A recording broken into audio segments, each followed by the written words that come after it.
Break के बाद फिर से स्वागत है। बात कर लेते हैं हनुमानगढ़ के फेफाना कस्बे की। लगातार आपको बता दें कि वहां पर किसानों का पड़ाव जारी है। वो पड़ाव इसलिए क्योंकि कृषि उपज मंडी में एमएसपी पर गेहूं, चना, सरसों की खरीद शुरू करने की मांग को लेकर किसान अभी तक डटे हुए हैं। किसानों ने जिला कलेक्टर के द्वारा उनकी मांगों को अर्धशासित पत्र प्राप्त नहीं होने पर गुस्सा जाहिर किया। इसके साथ ही खरीद की मांग को लेकर गुस्साए दो किसान पानी की टंकी पर चढ़ गए। सूचना मिलने पर पुलिस और प्रशासनिक अधिकारी मौके पर पहुंचे और किसानों से समझाइश की, लेकिन किसान खरीद शुरू करने की मांग पर अड़े हुए हैं।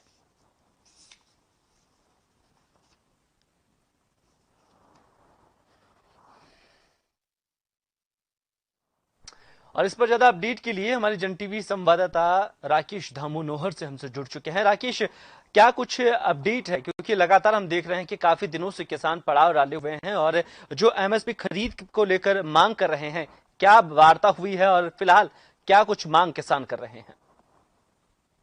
देखिए कुलदीप, मैं आपको बताना चाहूंगा कि नौर तहसील के सबसे बड़े गांव फेफाना का यह मामला है। जी। जहां पर समर्थन मूल्य पर गेहूं, चना व सरसों की खरीद शुरू करने की मांग को लेकर जी। पूर्व जिला परिषद सदस्य कामरेड मंगेश चौधरी के नेतृत्व में 15 किसानों का पड़ाव रविवार को छठे दिन भी लगातार जारी रहा है। और किसानों ने जिला कलेक्टर के द्वारा उनकी मांगों का अर्धशासकीय पत्र प्राप्त नहीं होने पर गुस्सा जाहिर भी किया है। इस मौके पर मंगेश चौधरी ने कहा है कि किसानों द्वारा सरसों व चने की मंडी स्वीकृत होने के बावजूद भी तुलाई नहीं होना सरकार के लिए शर्मनाक बात है। उन्होंने कहा कि स्थानीय प्रशासन के लिए गंभीर बात यह है कि किसान लॉकडाउन के नियमों का पालन कर रहा है, लेकिन उसकी सब्र की परीक्षा ली जा रही है। अब किसान अपनी मांग को लेकर आर पार की लड़ाई लड़ेगा, जिसकी जिम्मेवारी प्रशासन की होगी।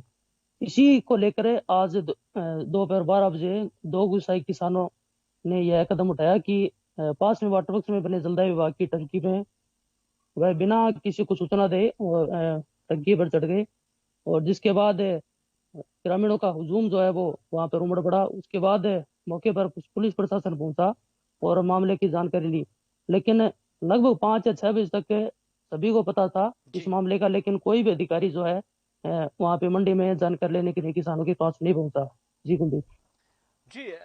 लेकिन जिस तरीके से हम देख रहे हैं कि लगातार किसान परेशान हैं और सूबे के मुख्यमंत्री भी कई बार कह चुके हैं कि इसे लेकर ये गंभीर विषय है, इस पर जल्द ही कार्रवाई की जाएगी। लेकिन इस पर यहाँ नौहर की अगर हम बात करें तो किसानों को स्थानीय जो प्रशासन है उसकी भी जो सहायता मिलनी चाहिए वो नहीं मिल रही है और लंबे समय से किसान यहाँ बैठे हुए हैं। क्या किसानों को अगर ये नुकसान होता है तो इसके आखिर जिम्मेदारी किसकी होगी?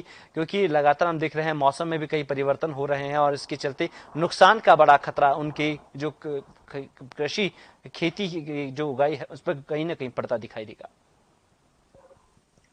देखिए कुलदीप, मैं आपको बता दूं कि पिछले 5 दिन तक किसानों ने जो अपनी गेहूं की फसल थी वो मंडी के अंदर डाली रखी थी। जी। लेकिन बारिश आने के कारण वो सारी फसल जो है गेहूं की वो उनकी भीग गई थी, खराब हो गई थी।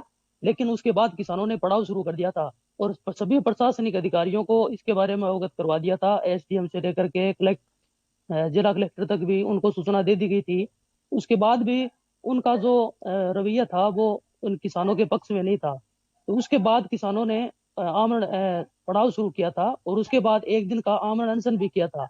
उसके बाद शाम को जो है वादरा विधायक बलवान पूनिया और लाहौर के पूर्व विधायक अभिषेक मटोरिया और भाजपा नेता काशीराम गोदारा और अन्य लोग भी वहां पे पहुंचे थे। और उसके बाद कामरेड मंगेश चौधरी और फेफाना के किसान दलीप सारण ने वहां पे आमरण अनशन शुरू किया था। जो कोरोना वायरस के चलते उन्होंने कहा कि ये आपके लिए स्वास्थ्य के लिए हानिकारक है, इसलिए उन्होंने कोरोना आमरण अनशन उनको जूस पिलाकर छुड़वा दिया था।